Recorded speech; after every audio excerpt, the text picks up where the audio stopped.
No matter where you guys are in your real estate investing career, you're in the right spot. We're going to teach you guys from start to finish how to buy your first rental property so you can replicate that and create cash flow for years to come. Generational wealth.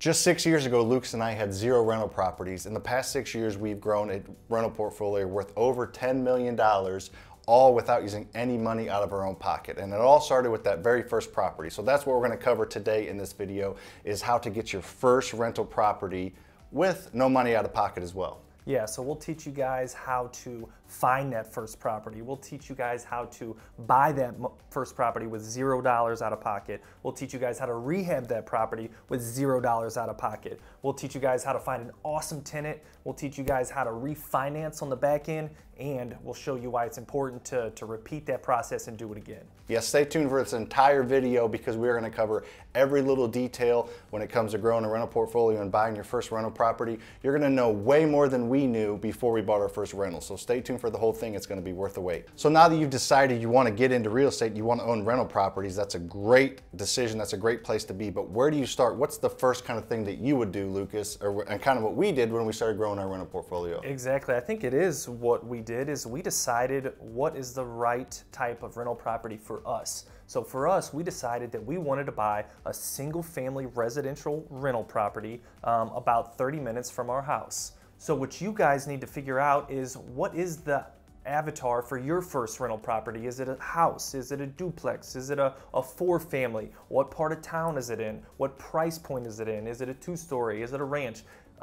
The more you define the avatar that you want your rental house to be, the easier it will be to find that rental property. Yeah, I think it's important to note that that's gonna change. Ours has slightly changed. Brian, who was our other partner, his has changed a lot as far as location. So it's okay if it changes, but it's important to have some type of guidelines to follow and some type of story to tell people, because we're going to get into that here in a second, how you actually buy the first property and come across it. But before you do that, you need to define what it is and kind of some key characteristics. We would go off of what part of town, you know, what type of property, you know, kind of the age of the property, and then kind of what you know, what type of finishes you're going to want in your property. If you're going to want to, you know, have super nice, you know, almost like move-in ready houses, or if you're going to want to be doing the work on the houses before you do it. I think you need to define if you're going to rehab the property or not, because that helps you tell the story. If you tell someone, and we've both done it, if you say, hey, I'm looking to buy anything in any part of town that's a good deal, you are not going to buy houses from whoever you just told that to,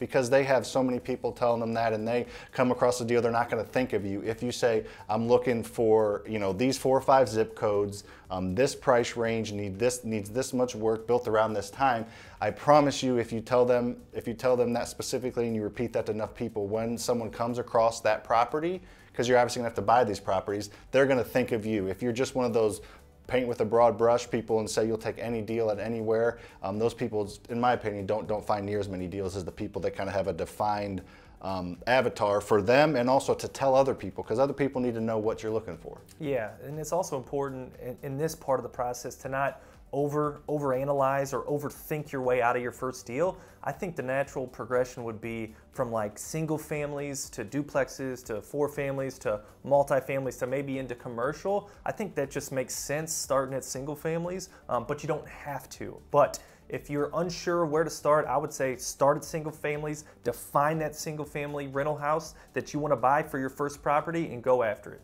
Yeah, that's what we did. We started with one house, and now we've got several multifamilies. We've got some storage facilities that we bought. We got some storage facilities that we're building. So you can grow out into other things, but you kind of do need to start somewhere with a focus on a type of property, and then a focus on, you know, the characteristics of the property. So now that you have a defined avatar, however long that takes you to come up with that, that's fine. If it takes you, you already know it, or you got to think on a little bit and ask other investors, that's fine too. But once you have that, let's say you have a great avatar, because we've told you that. What is the next step? You know, you obviously got to find a house, right? How do you find these houses? Find a house. So I'll tell you how bought our first house, and I think you can still buy houses this way. So we got in touch with the local real estate agent who knew investor properties, and she set us up with a search around the areas of town that we were looking to buy our first investment property.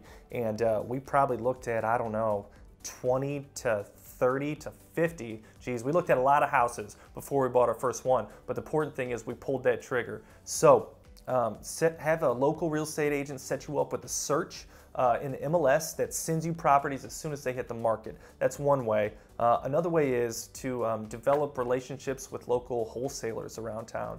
We love buying from wholesalers. Wholesalers are investors who get houses under contract directly from the seller, and then they sell them to landlords like yourself. So you don't have to start a marketing campaign on your own. You can just purchase that house off the wholesaler and start building your rental portfolio that way. What's one of your favorite ways that you can find deals? I mean, those are the main ways that I want to focus on in this video for sure, because we probably have 20 to 25 different sources that bring us houses, but we're also a bigger company. If you're buying your first rental property, you're most likely not a big company. I mean, we buy 150 to 200 houses a year, but 50 to 75 of them are from wholesalers and real estate agents, the two that you kind of just mentioned. And those where I think you should start trying to get your name out and start telling people that you're wanting to buy houses. And the first people that you need to tell is your family and your friends. It may sound kind of silly, but I doubt that you've told all your friends and all your family that you're wanting to get invested in real estate and come and buy your first rental property. If you have, that's great, but most people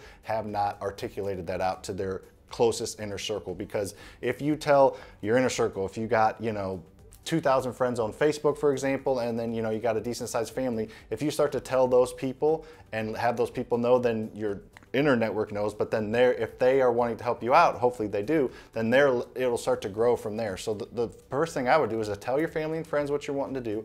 I'd post it on Facebook, a couple times a month, maybe not every single day, but what you're looking for on Facebook. So those are kind of the first thing I would do, is just doing that, posting on Facebook for 2 times in the first month and telling all your family and friends. Literally thousands and thousands of people in that first 30 days will know that you're wanting to buy rental properties. So that it's really important to do that step first. Yeah, also get out to your local RIAs, your real estate investment groups.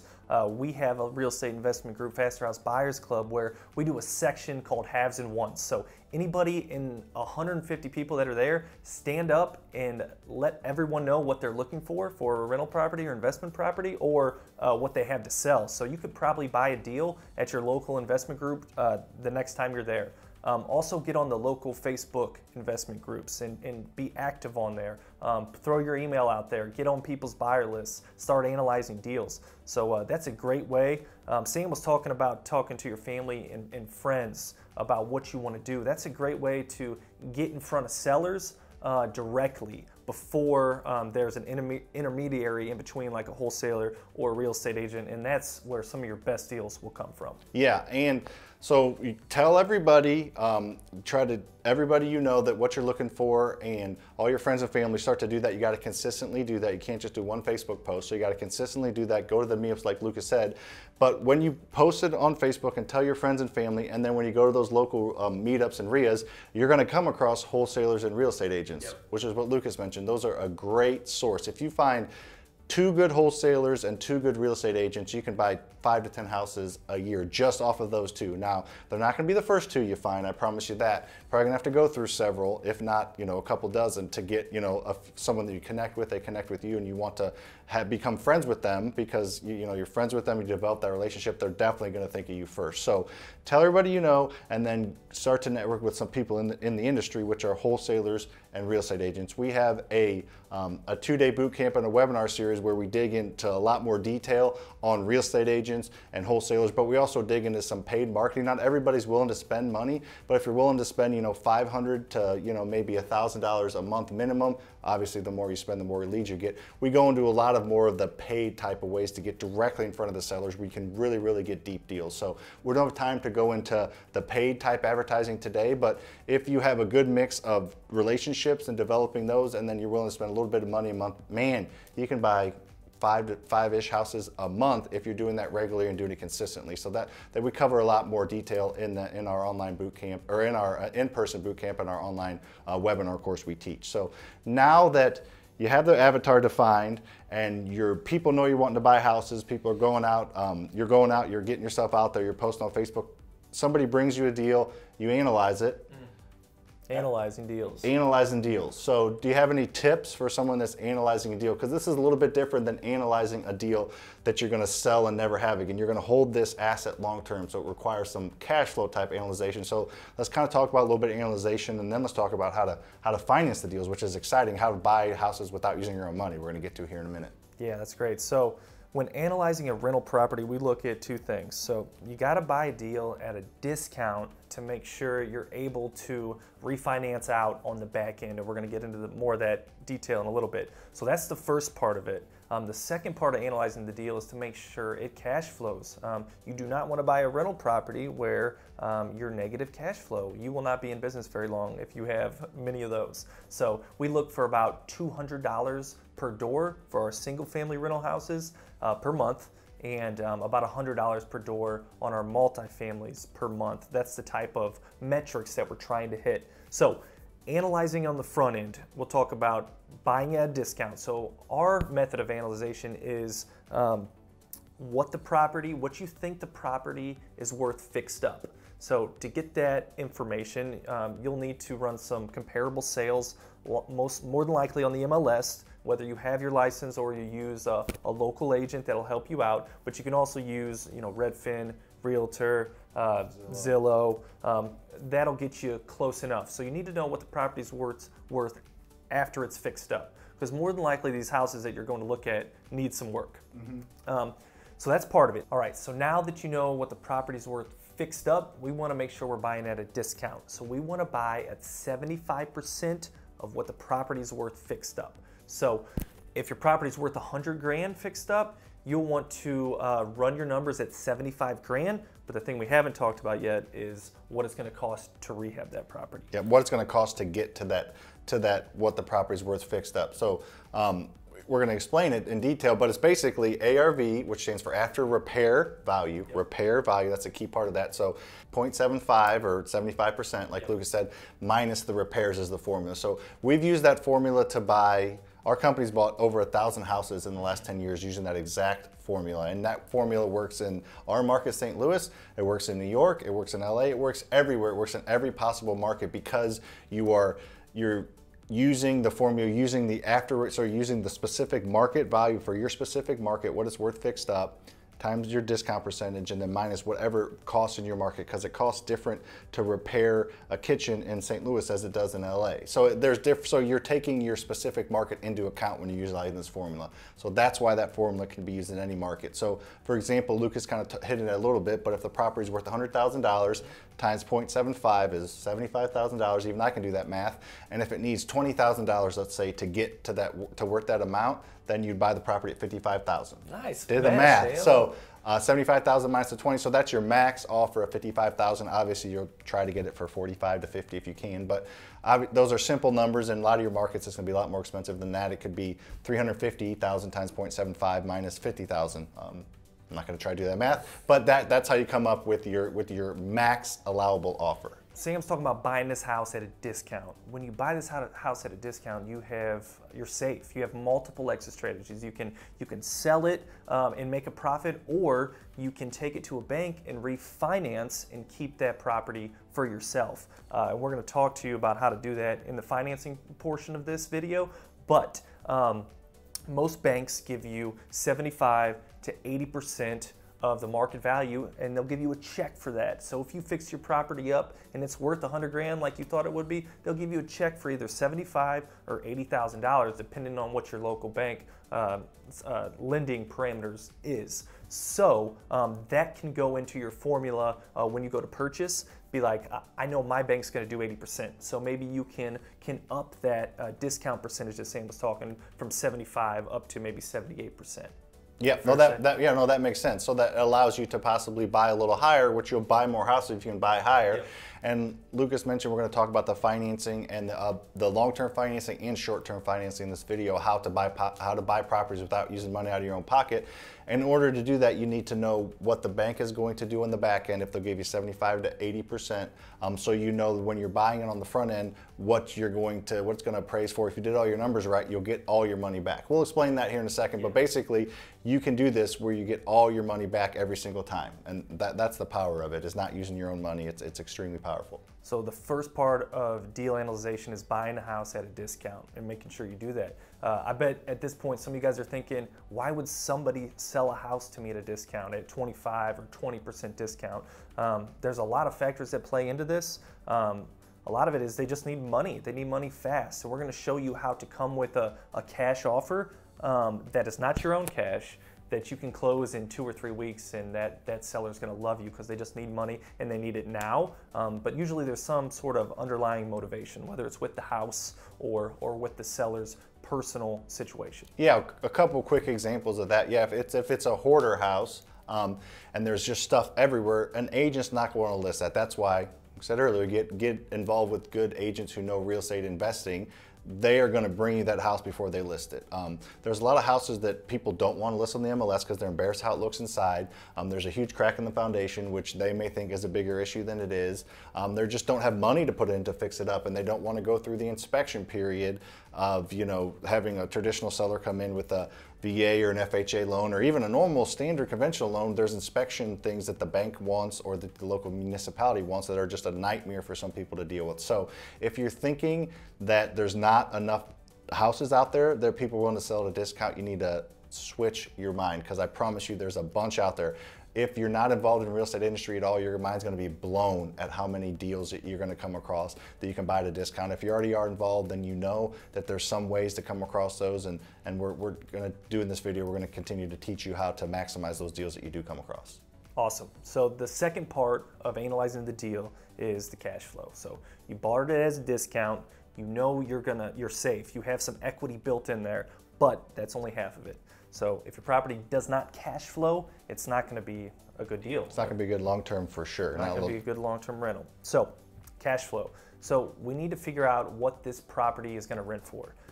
We use Zillow for that still. Zillow's very, very accurate when it comes to what a property rent for, and I almost feel like they're a little conservative. So we usually beat the Zestimate or the Zillow estimate, whatever you want to call it, for the rental rate by 50 to 100 bucks, it seems like. Because the beauty of this is you're buying a property at a discount, you're fixing it up, and then you're refinancing and getting it rented. The beauty of it is it's a brand new, or for the most part, pretty new house. So you're gonna be able to get more rent out of it than you would just taking over a house that someone lived in. There's paint chips in the walls, the flooring's outdated, the bathrooms, you know, got issues, the kitchens. You're gonna take care of all of that in the initial front end. So you're gonna be able to maximize rent. Absolutely. So once we figure out what the rental rate is, you take that number and then minus all of your expenses that you're going to have on a monthly basis, and then what's left is your cash flow. And we like that number to be $200 a month per single family rental house. Which might not sound like a lot, but it is, because when Luke says you're going to take into account all your expenses, he means all your expenses. You're accruing every month for your real estate tax you have to pay at the end of the year. You're taking your insurance every month that you have to pay every year. You're taking that out of cash flow. You're taking vacancy out. You're taking property management out. You're taking maintenance out. You're taking everything out of it. So, you know, you're renting the property for $1,000. Your cash flow is not $1,000. You got to take your mortgage out, and then all those things I just said. And then after everything's accounted for, we shoot for at least $200 a month in our market. Some markets might be less. Some markets might be a little more. And that $200 a month, you're right, it's not sexy. That's why a lot of people don't get into this. But I promise you, once it compounds and you get a couple of these under your belt, 10 of these under your belt, it starts to become really powerful. It starts to become real sexy, like sexy. Justin Timberlake's bringing sexy back. JT. But let's talk about those expenses, what they are exactly, right? Okay, yep. So you got your rent, then you subtract your mortgage payment, okay? Which is the biggest expense ever. Yes. Your monthly mortgage payment is the check that the bank gave you for 75 or 80% of what your property is worth. You got to pay that back. They don't just give you a check for free. So you'll have monthly payments to the bank, and that's your probably biggest monthly expense, like Sam said. So that's your first expense. Your second expense is real estate taxes. Normally those are paid with investment properties one time at the end of the year. With your personal home, they'll probably put that in escrow, and your lender will pay for that. But you want to still accrue monthly for that. So if your real estate taxes are $1,800 a year, do $150 a month in your monthly cash flow formula. Another expense is insurance. We normally get a $100,000 house insured for about $600 a month. So that's $600 a year. I'm sorry, a year. So that's $50 a month. And Sam talked about vacancy. So vacancy, at some point or another, these houses are going to be, the tenant's going to move out. So we need to account for the time that it's going to take when that tenant moves out for us to fix it back up and get it back on the market and another tenant moved in. So hopefully not much fix up, which yes. There's a lot of things you can do to minimize the amount of fix up you have to do when a tenant leaves. Right, so we normally charge or account for 5% vacancy rate, and that 5% is based on the monthly rental rate. Another expense that you have to take into account is maintenance. We account for $150 a month per door maintenance. Because it's going to happen, even though we just have a property, most of the properties we do, we fix up before we get a tenant in it. So you want to take care of as much maintenance as you can, but things happen and you might have 0 maintenance calls for 6 months, but then you might have an AC go out. So that's why you have to accrue that $150 every month. Hopefully that more than covers what, hopefully that's just extra cash flow that we're not accounting for, that your bottom line actually sees more than that 200 because of the expenses, but you need to have something in there, and 150 is a safe number in our market. Yeah, and the last expense you need to account for is property management. So a lot of you guys just getting started might want to manage the properties yourself, which I wholeheartedly agree with, and it's a great way to get started, and you might not have any property management expenses, but at some point in your investment career, you're going to have to start accounting for property management, whether you do it in-house and pay somebody or you pay a third-party company. We paid a third-party company when we first got started. It was a mistake, honestly. We wish we did it in-house from the beginning, but it was, what was it, 10% a month of whatever rent they collected. So use that for your formula if you know you're going to be doing that. So rental, income, subtract all the expenses that we just talked about. We want $200 a month at the end of that or more. Okay, so I want to drive this formula home and the analyzation home before we move on to financing and how you do this without using any money out of your pocket, which is extremely exciting. We didn't have enough money to put 20% down on every deal. My guess is you don't have enough money to put down on every deal. Watching this, not many people do. I don't know anybody that has enough money to put. And even if you do, it's really not the right use for Correct. that That's money. a great point. That's a great point. So I want to drive this analyzation down, drill it all the way down before we move on to the next topic. So we talked about how to determine your ARV, which is, comparable homes, talking to real estate agents, looking stuff up. Your discount percentage, we talked about why you need that discount percentage so you can have multiple exit strategies and you can refinance at the bank at that same percentage. The one thing we haven't hit on yet, and we also talked about cash flow, how to determine cash flow. So that's everything. The one piece we haven't really talked on about, which I know people ask a ton about, is repairs.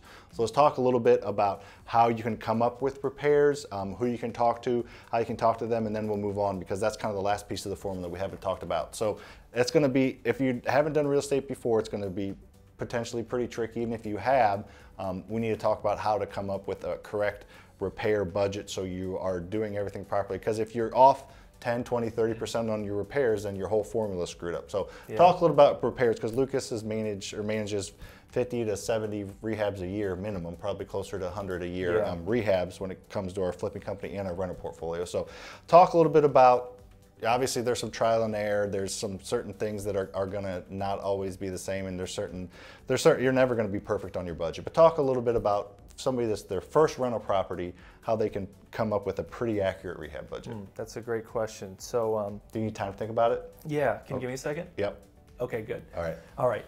So you mentioned both rehab and sell retail and rehab and rent. So they're two different rehabs, honestly. You want high quality in both strategies, but maybe some of the materials that you put in are different. So we'll get into those too. But if you got your first house, you have no idea what it's going to cost to rehab this thing, but you want it as a rental, what do you do?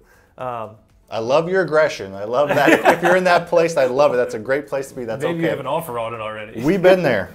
What we did when we first got started is try to find some good contractors, and to do that we we put it out there on the Facebook groups, on our local real estate investment meetups, on our personal Facebook page, that we're looking to rehab a house, and do we have any contractors in our network that we know would like to rehab this house for us? Because we can't do the work, honestly. We tried, and we did a little bit. I think we're handier than most, or about average handy, but I know there's a lot of people come up to me, I don't know how to swing a hammer, Sam. I can't get into real estate. That's okay. If you don't know how to do anything, it'd be nice to know a little bit, but if you don't know how to do anything, that's okay. I know a lot of people who own a lot of rentals who don't know how to paint. Right, and probably most of you have a full-time job, so you don't want to spend your entire weekends working on the house. That's what we did for the first 2 years, probably. Yeah. We spent our whole weekend working on the house, and it wasn't good for our health or our relationships. But 20 hours every single weekend, 10 hours Friday, 10 hours Saturday, 10 hours Sunday. So start to learn to leverage other people's skill sets, and so you don't run yourself into the ground. But once you find that good contractor, or 2 or 3, get them over to the house. Tell them what you think you want done to the property, and then ask for their suggestions too, because they're really the expert at this point, not you, because you probably don't have your first rehab under your belt. But have them give you a quote. We say get 3 quotes for every job, and I think that is important, especially when you're first started on your first rental property. But get 3 quotes and figure out who you want to go with. And well, that's kind of getting into the execution side of things. Well, once they give you the quotes, you'll at least have an idea of what it costs to rehab this house. And document everything. You know, whether you use just Excel or you have other types of Google Sheets or whatever you use, or just Word, you need to document everything so you know how much your bids are and how much things actually cost. Luke talked about the execution. You get 3 bids for all the main projects and things done in the house, and go with the person that you think's the best fit, that is a reasonably priced. And you'll know next time, you know, a 1,500 square foot house, it costs $3,500 to paint, or $3,000 to paint. You'll know that, so next time you go in, you're going to learn. You're not going to go in on your first house and know exactly what everything costs and be perfectly on budget. That's just not realistic. It's not realistic on our 115th house that we just did, our 115th rental. So for the most part, though, we're pretty darn accurate because we have good relationships with good contractors. Like Lucas said, at first it's going to be a little more work getting 3 bids for everything and getting your name out, talking to local. I can't stress enough going to those local real estate investment clubs. There's contractors there just looking to deal with real estate investors, that they know how to deal with real estate investors, because they understand that if they have a good relationship with you, you can give them 10 jobs a year. If they're out there doing just random jobs for people, they're probably just the one job and done, but they understand the value that you can bring them if you guys have a good relationship. Yeah, and we like to find like a jack of all trades type handyman or contractor to hopefully do painting, flooring, low level, like light fixtures, plumbing fixtures, a lot of the cosmetic stuff. We personally want that to be one person. If possible, correct. But there's going to be some trades that you're going to have to bring in, like maybe a roofer, or some windows, or a siding guy, or a HVAC, driveway person. So more than likely, it's not going to be just one contractor that finishes your whole job. So get out there and meet people from multiple trades, and always have multiple options with each trade to go with. Say if someone gets sick, or they are just too busy. So have multiple options for each trade to knock out your project. Awesome. All right, let's wrap this up and then let's move on to financing. The last thing I want to note here is good contractors hang out with good contractors. So if you have a really good roofer that you like and trust and get to know, ask him, talk to him. He probably either does siding or knows a good siding guy, and I bet that good siding guy knows somebody that puts in windows, and that, you know, that window guy potentially knows an interior, you know, person who does trim, kind of does more of the woodworking stuff. So good contractors know good contractors. So utilize their network.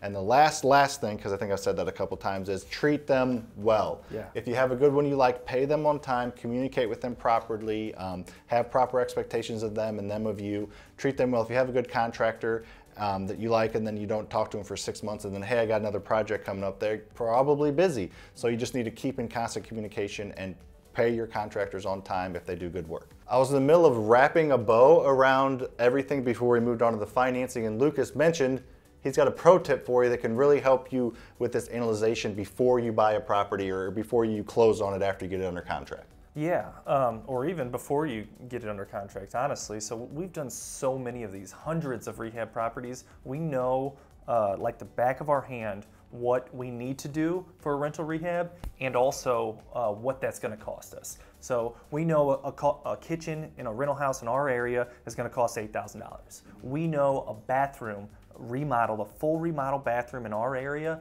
in St. Louis market is going to cost $3,000. And you'll get to know what those costs are for you in your market and what your level of finishes are. But now, this is probably your first rental property or your fifth, and you're still getting those rehab costs dialed in. I would bring in maybe an experienced investor to walk that property with you, or an experienced contractor that does work for other investors and walk that property with you. Not only will he give you costs to fix certain parts of the house, but he'll give you or she'll give you suggestions on what to fix, because there's a big question in every rental house that we buy: do we replace the kitchen?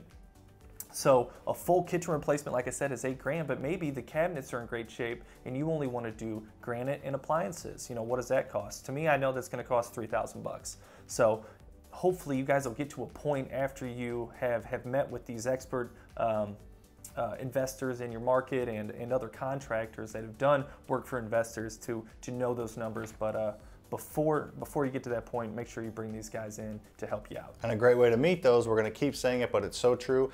Post on local Facebook groups and go to the local meetups. There's contractors there that are willing to walk properties with you, and there's also investors there that are willing to help you out. The real estate industry is full of people willing to help out. There's a vanity level to it that they want to show that they know what they're talking about, they know what they're doing, but there's also people want to help, because most good real estate investors understand, if I walk this newbie or newer real estate investor through this property and show them what I know and show them kind of tips on what rehab costs, there's a chance that I'll do business with them in the future. Either I'll sell them a house, or they'll buy a house from me if they kind of get their stuff together and start to actually scale properly. So there's a ton of advantage to a experienced real estate investor. You might think, no one's going to walk a house with me that I've never rehabbed a house before, but they will. You find a good experienced investor or a good experienced contractor that sees the long-term value in developing a relationship with you, they will gladly walk a few properties with you. It's a great use of their time. Now, maybe not 20, if you have them in 20 properties before you buy one, they might start to kind of fade away, but if you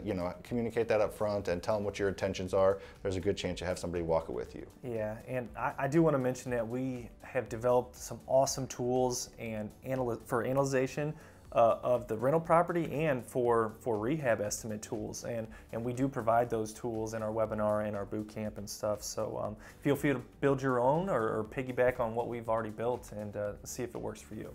Awesome. All right, that was the bow. I just tied the bow kind of like on top of a present. Don't you do that at the end? Yeah. Loop, swoop, pull. All right. So we are going to talk about financing, because that's important, because most people say money. The number one question I get, Lucas, is I don't have enough money to invest in real estate, or I don't have. Guess what? I didn't have any money either.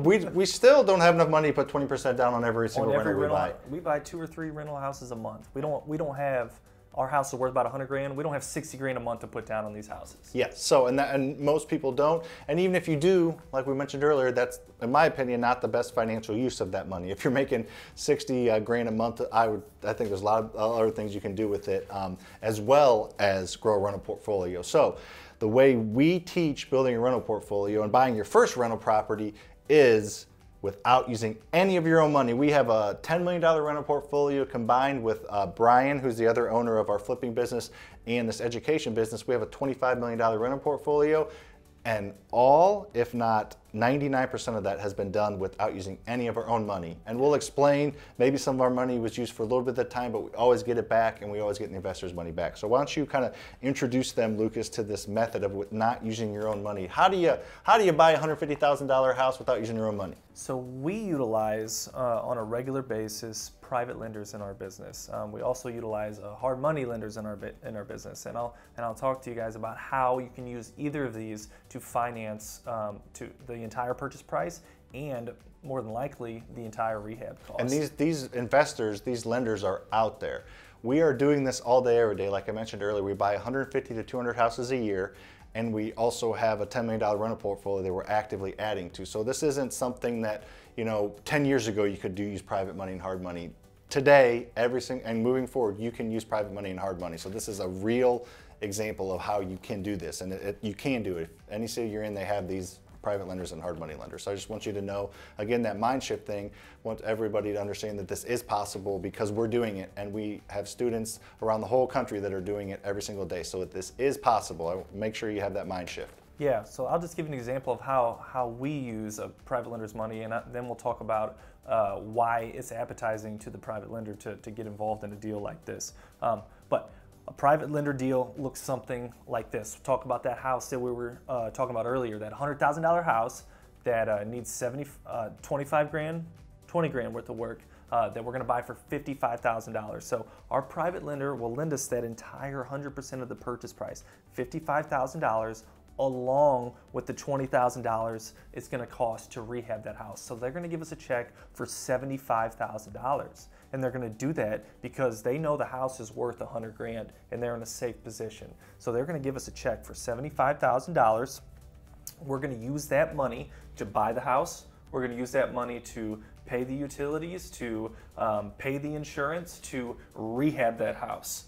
And as soon as we're done rehabbing the house, we're gonna go to a local bank and let them know that we're ready to refinance. So after you rehab this house, hopefully it's worth that 100 grand because you fixed it up nice, and you take that house to a local bank and they'll refinance it for you for 75 to 80% of that value. How your private lender gets paid is a percentage of what they lent you, and we pretty much do a step up. You can structure that anyway. I would just say 8 to 12% annualized. Annualized, yep. So we have our turnarounds that take us about, I don't know, 3 months from when we purchase to refinance. So most of our lenders get about 3 to 4% on the money that they lent. So 75 grand, they'll probably get a check for around $3,000. So we'll need to make sure we can refinance for 75, which is the purchase price, the rehab cost, plus the 3 grand interest that goes to your private lender.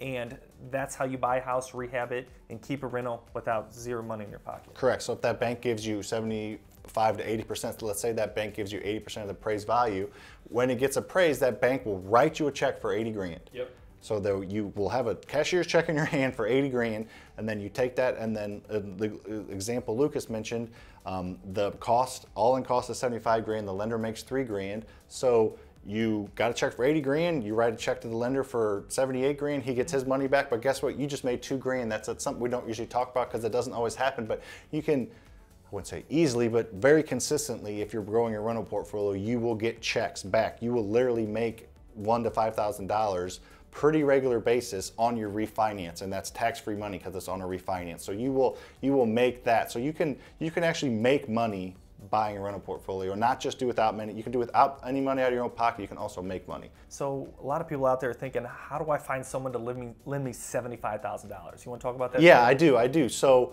a lot of the stuff we're saying is we've thought about, we've put flow charts together, it's all calculated, it's things that we've done for a long time that work.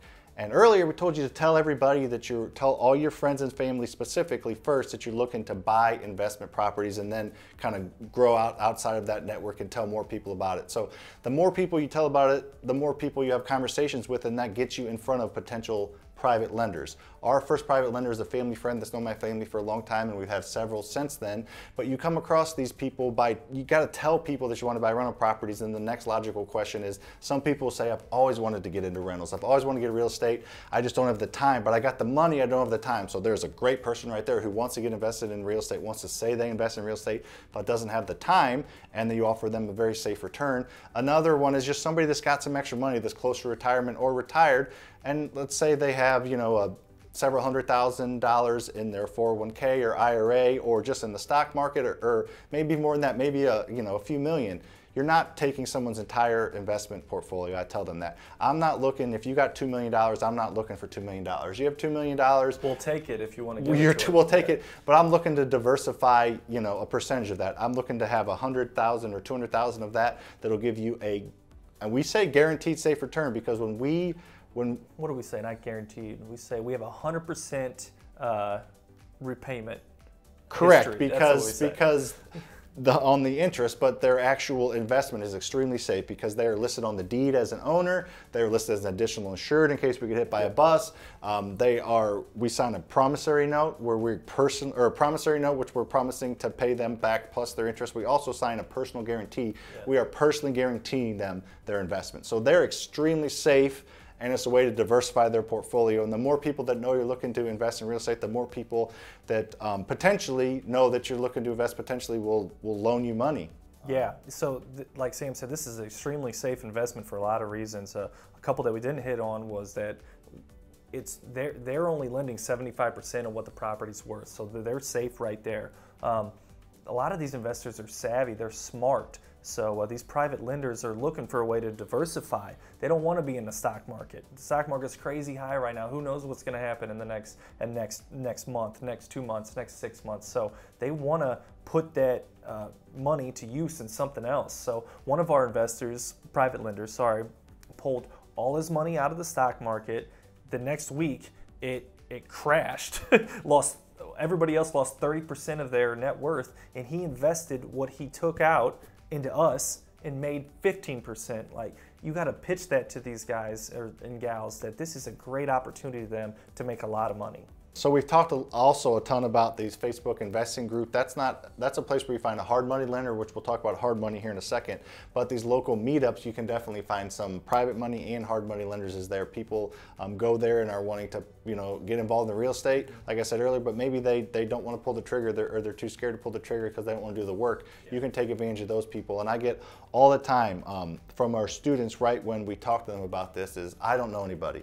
I don't know anybody, I don't know anybody. And every single time I say, have you asked everybody you know and talked to everybody you know and friends and family friends that you're looking for a private investor to give you a private lender to give you an extremely secure return? And every single time well, I haven't asked everybody, but I know, but that's not, you have to ask everybody you know. If you're really serious about this and you really want to buy your first rental property and create generational wealth through real estate, you have to let people know. You have to talk to people, you have to get out there, and you'll come across a private lender at some point if you try hard enough, I promise. Yeah, I think if you're maybe 18 years old to 40 years old, it's probably going to be more in your parents' sphere because they have established career and they probably made a little extra money. But once you yourself are in that 40-plus-year-old range, you probably have a lot of people around you that have gotten to a point where they have some extra money laying around that they would like to lend out. All right, so that one is a relationship development is more your private lender. We always say family, friends, acquaintances. Those are kind of where those go. But if you really have asked everybody, which I don't believe you if you tell me that, they're hard money. And hard money is more of a business. I'll let Luke explain a little bit. I'll kind of set it up, but it's more of a business that will also loan you. Most of them will loan you 100% of purchase price plus repair value. If you're buying at that deep enough discount, because they understand it's a secure loan, the percentages are a little bit higher, but they are loaning based on that actual investment on the house. So if it's a good deal that it's great in their eyes, they'll probably loan it to you. They may want you to have a little bit of cash reserves or have a little bit of money potentially in the deal. Not all of them, but it's more of a business, a place you can go that is going to loan on the deal. As long as you qualify certain things, that they're going to loan you 100% of the purchase price based on the actual asset. So kind of talk a little bit more about hard money. Yeah, so private lenders is a method or a strategy that you can use to buy and rehab a rental house, your first rental house or your 100th, with zero money out of pocket. And hard money lenders are also another way to buy and rehab a house or your first investment property with zero money out of pocket. So like Sam said, hard money lenders are a business and they'll lend based on what the asset is. So make sure you're buying it at a discount like when we analyze that property, and more than likely they're going to lend on it. If you got a decent job on the side and are halfway bankable, they're going to lend on it. So they're going to give you 100% of the purchase price and possibly 100% of the rehab costs, depending on the size of rehab and if it makes sense as a deal. With hard money lenders, you normally pay monthly checks. With private lenders, we normally pay on the back end, whether it's a refinance or a sale. But with hard money lenders, it's a monthly check. The hard money company that we use, Faster Funds Lending, is 1% a month, so annualized 12%. So we write a check to the company for 1% a month. We rehab our rental houses quick. So hopefully we're only writing 2 or 3 checks for 1% on the money that they lent us, and then we'll refinance out, pay them off and with the bank, and move on to the next one. So hard money lending and private lending are really our 2 favorite. There's other ways to buy houses with no money out of pocket, but those are the ones we use on a daily basis, and it's a short-term loan. It's a 3 to 6 month loan that you want to get turned over and into that long-term financing that we're going to talk about next. Yeah, and you may say, where do I find these hard money lenders? They're easiest thing possible to find out. Everything we talked about, the easiest thing to do is to find a hard money lender. How would you find them? You just go to your local Facebook investing group and you say, who's the best hard money lender in town? And it happens all the time. Probably at least maybe once or twice a month in our local group, somebody asks that, and guess what?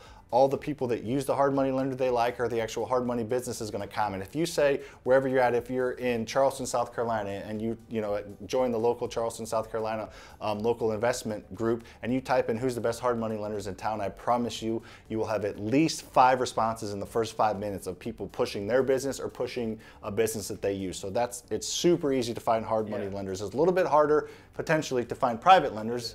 Yeah, and I can find those on Facebook more than likely. Facebook investing groups at least. It's Facebook investing groups. But I mean, they're both relatively easy to find if you know what to say and you're confident in what you're going to do. But hard money lending is literally a Facebook post. You're going to have 5 of them that you can work with and talk to. Yeah, another way to find them is just to Google it. Hard money lenders in Charleston, South Carolina, hard money lenders in St. Louis. Because they are a business, they're going to populate on Google. Yep, for sure. All right, so you kind of mentioned it a little bit while we drive the rest of this financing portion home before we move on to getting tenants in the house and what that looks like, because that's definitely a fear of people is, I'm going to have to go change toilets in midnight once every 2 weeks or something irrational that their family's telling them why to not own rental property. So before we get into that, let's talk about the long-term financing. Lucas mentioned you got the short-term financing at much higher interest rates, and it's designed to be short-term. Yes. It's that, that $75,000 in the example we talked about earlier, that's what you're using for that, plus the interest. But when you get a check for 80 grand in the example we said earlier from the bank, they write you a cashier's check for 80 grand, you pay everybody else off, you give yourself money,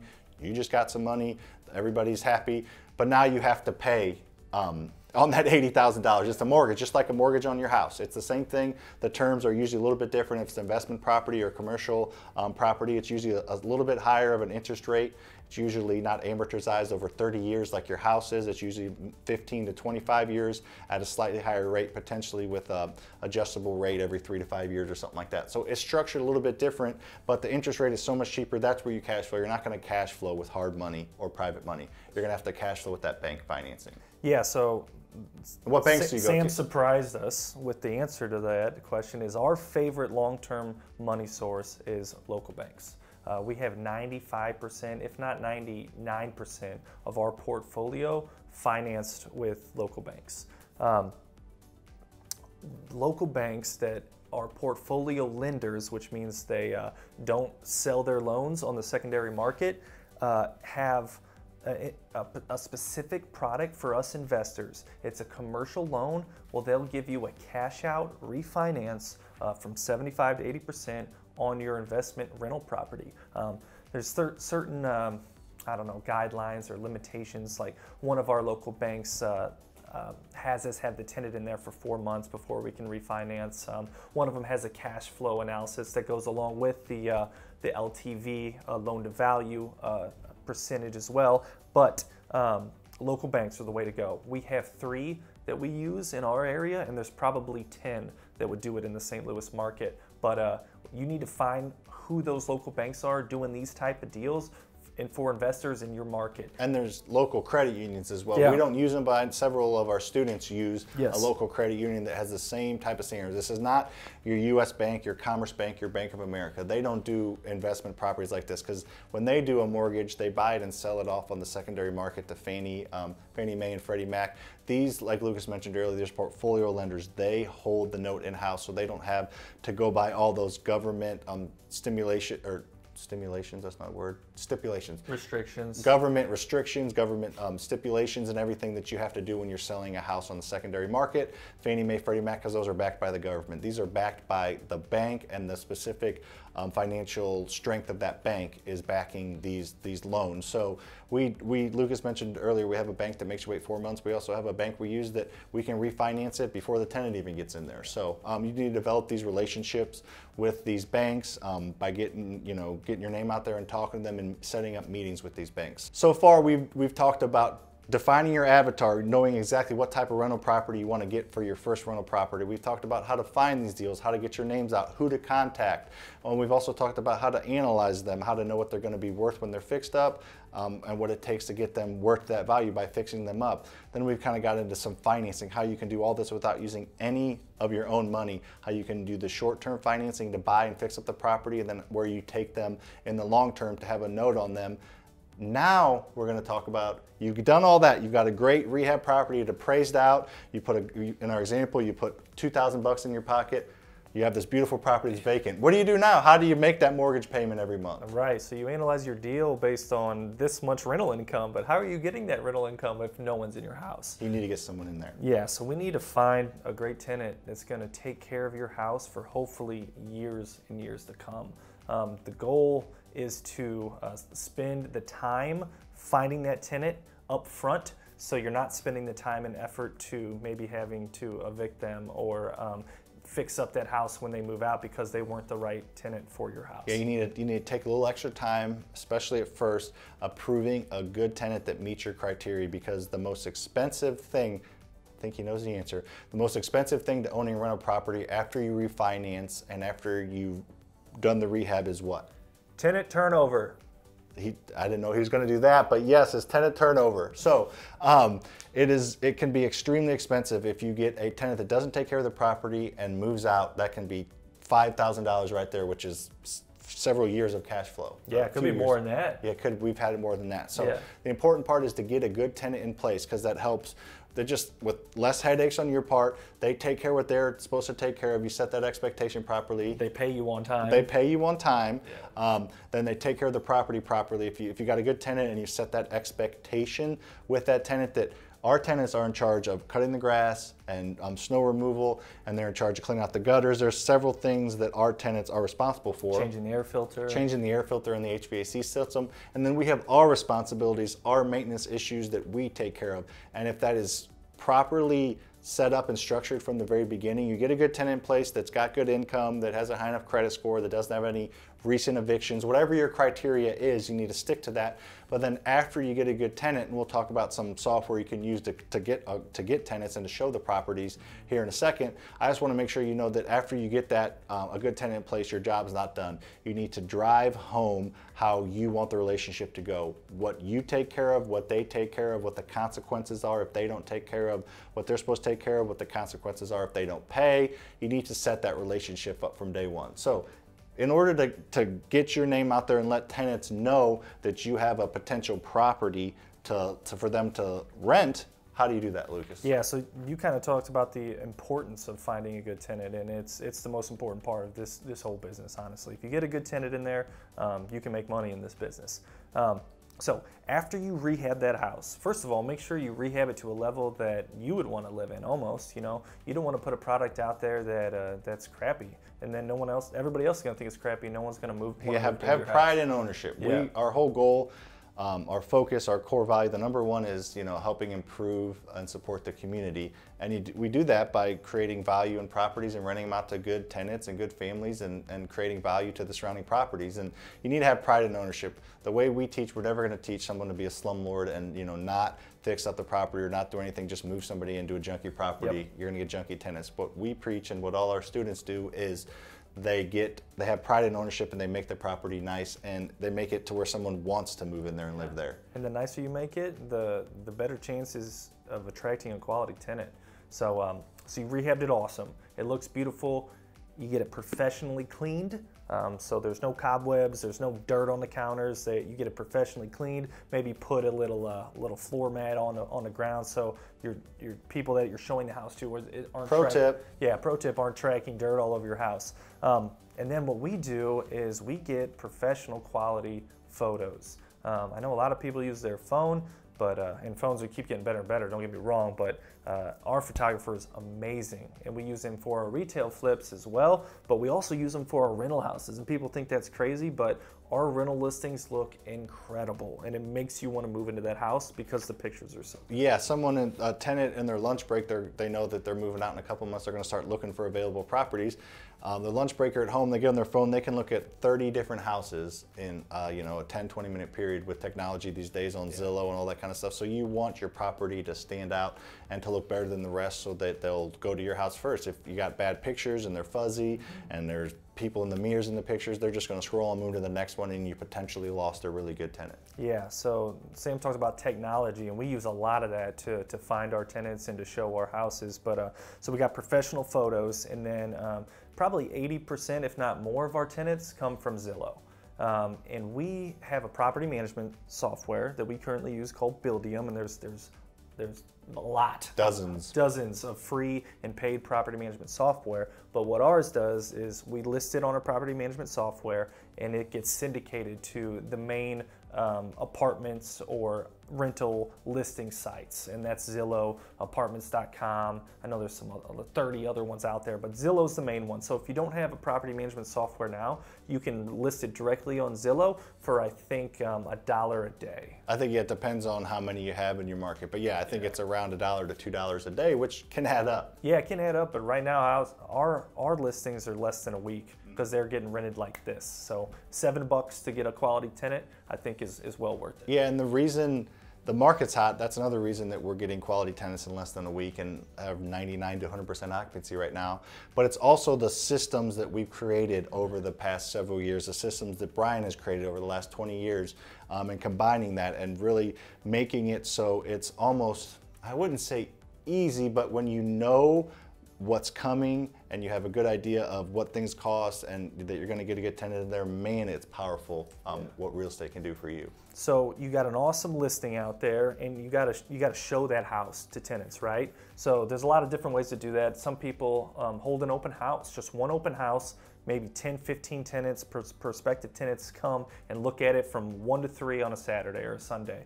For a rental, you don't really hear about open houses in rentals, but people do them. What we do is what we call a self-showing service, and there's several of them out there. Tenant Turner's one, Show Mojo's one, but tenants call when they see our listing, want to look at the house, they call either the Show Mojo or Tenant Turner, and Tenant Turner vets that person, gets some information, and then gives them the lockbox code to go and look at that house by themselves.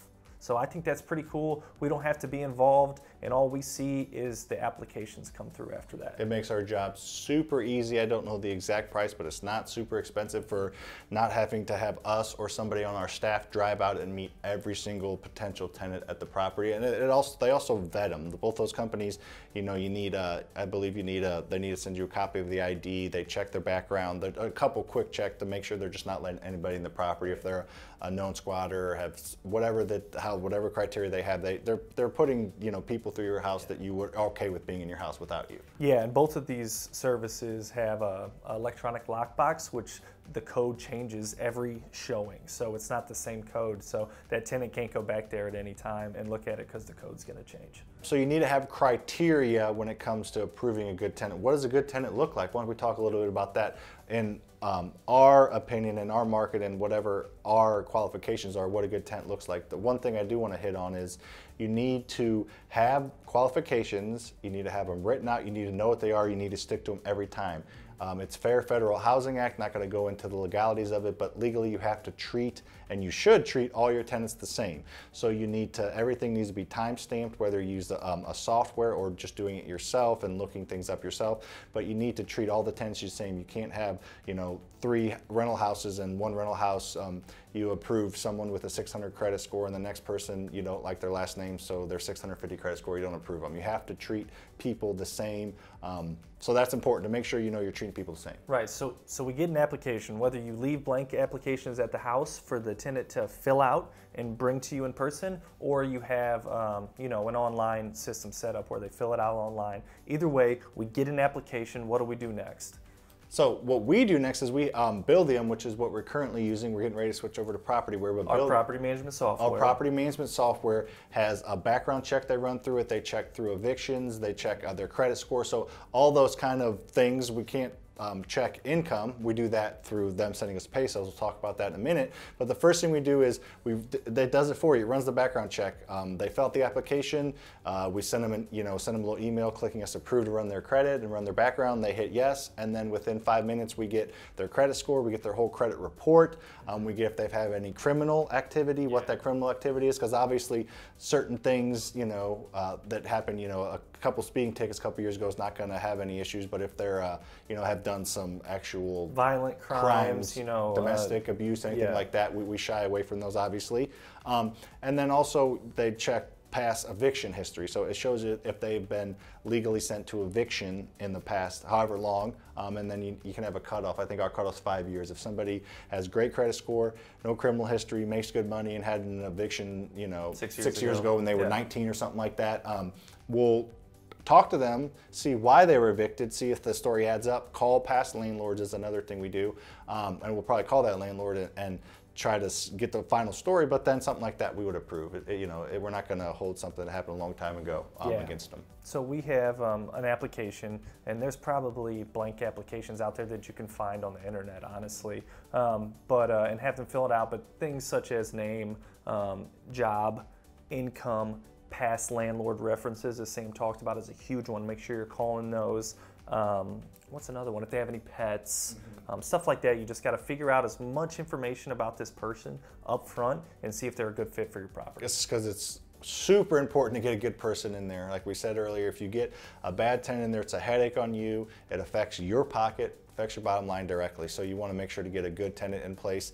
And there's software that our software does it all for you. You can also do it yourself. You can also go online and look at someone that you can run someone's background and credit check because you're getting their permission and they're giving their social security number. So there are ways to do it, not all through software. Yep, through your local court system, and everything's online these days, so you can figure it out on your own if you don't have a property management software. So now that we've given you a great baseline of what to do to get your first rental property, I said this earlier, I'll say it again, this is way more information than we had when we bought our first, 10 maybe?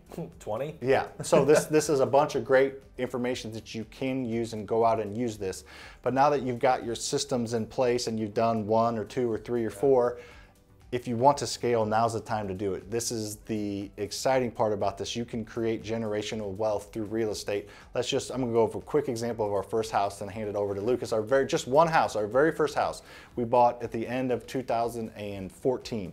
We bought this house for, I'm just going to give rough numbers, about $75,000. I think it was a little bit more. We bought for $75,000. The one he mentioned earlier, we bought the MLS for $75,000. We put $20,000 into it, so we had $95,000 into it. It appraised for $125,000, and we got a check for $100,000, which is 80% of that. And we paid off our private lender. So it was a great first burr. So we had a loan for $100,000 and the house was worth $125,000. Yeah. So we've gotten about $200 a month cash flow for the past 6 years. So you can do that math.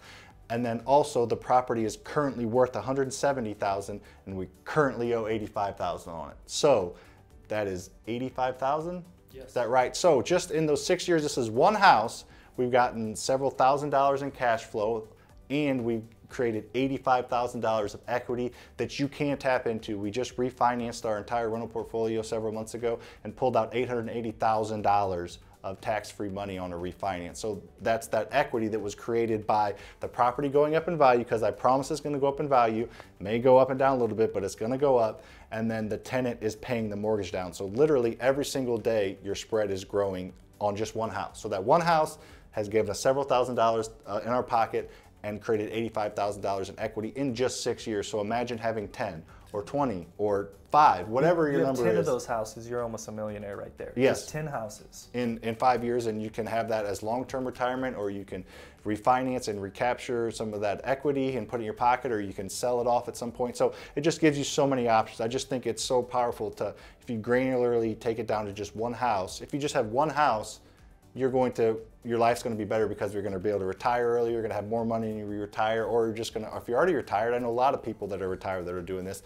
to just create more income. So I kind of hand off to Lucas, but I just wanted to explain the power of just one house. So just multiply it by however much you want, you can do it through this method. If you want to have $5 million in the bank, this is the quickest way to do that.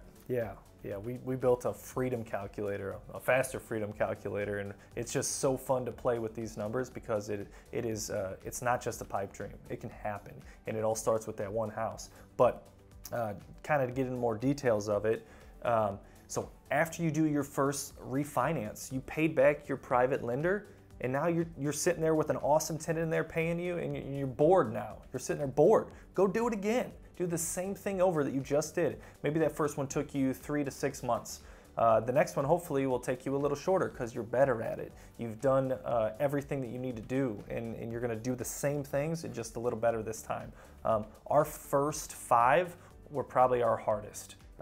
We spun our wheels a lot on banking relationships, on contractors, but after that 5th one, I would say, it just gets easier and easier, and there'll be a point sometime soon after that first one that you're able to do maybe even 2 or 3 at a time.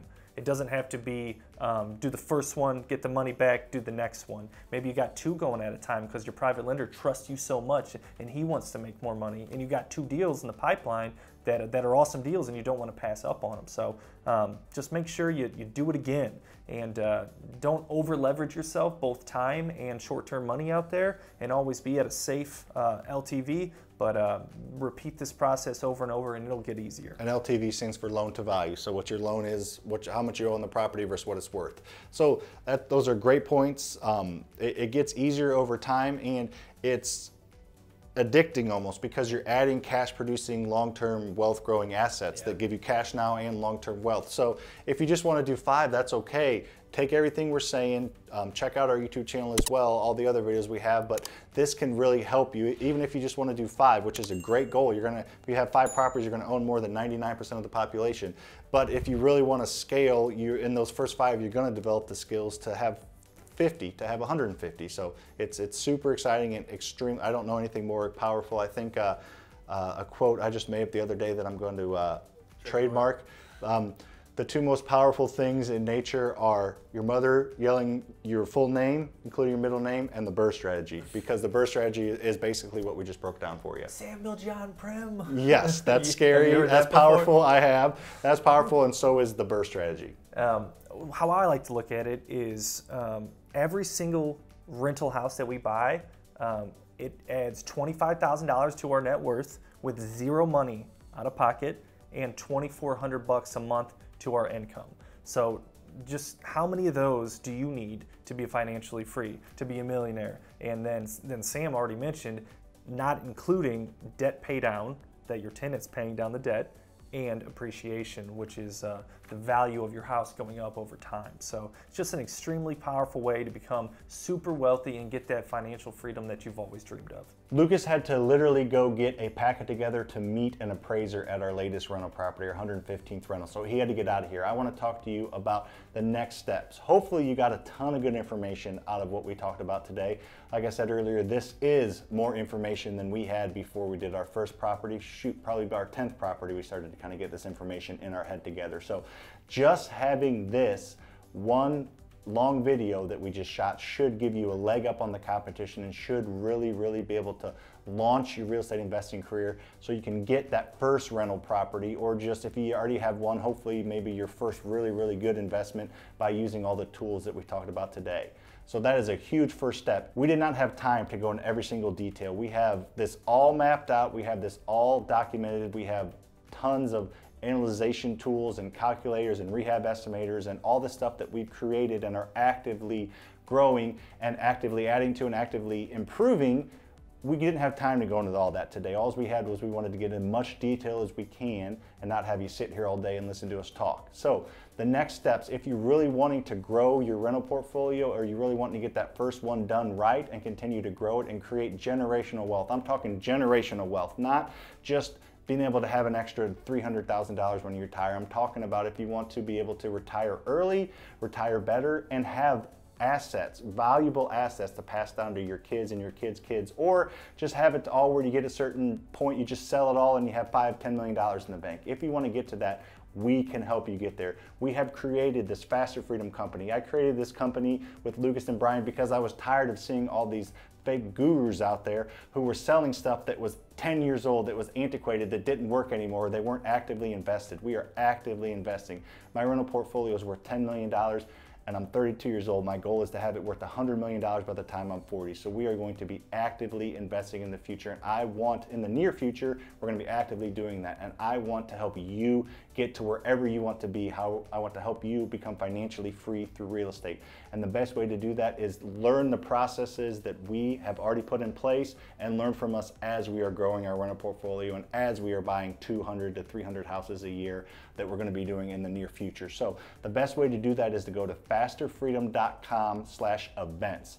You'll see there we have two amazing options for you. The first option I'm going to talk about is our online webinar course. It is a 10-week course where we're going to teach every single thing. We're going to dig into all these topics and more, every single thing we know about growing a rental portfolio, a massive rental portfolio that can make it through the good times and the bads. There's videos every single week. We do them live every single Wednesday. We're currently doing them. I don't know if we'll ever change that time, but we're doing them every Wednesday. We record them live. There's 10 different topics that we go into. You can watch them live and ask questions, or you obviously get access to that recording if you're going to watch it later in the day, or if you come in, mid during that 10-week program. The exciting part about that is you have lifetime access to that. We're on week 9 right now. Next week is week 10. So whenever you're watching that, we're going to be somewhere in that. We're going to be on week 2, we could be on week 4, but that's okay, because when you get access to it, you are going to be able to see all the past recordings. You're going to have access to all our materials, all our calculators, all our bonus videos that we put in there. But you're going to be able to get caught up to our point, but then you're going to be able to actively watch and participate. And then next round, you're going to have lifetime access to this rental portfolio building portal. So you'll always be able to tap in and see our most recent recordings, or tap in live and ask questions and get one-on-one answers from Lucas, Brian, and myself. So that is the first option. If you like to learn in courses and want to learn virtually, that's a great option.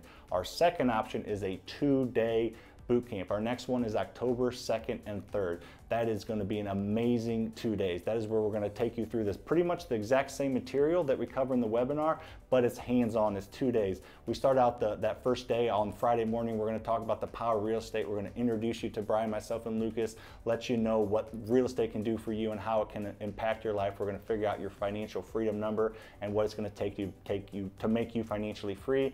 And then we're going to go on a bus tour in the afternoon. On Friday afternoon, we're going to take you to our rehabs. You're going to see that we are not just teaching this, we are doing this.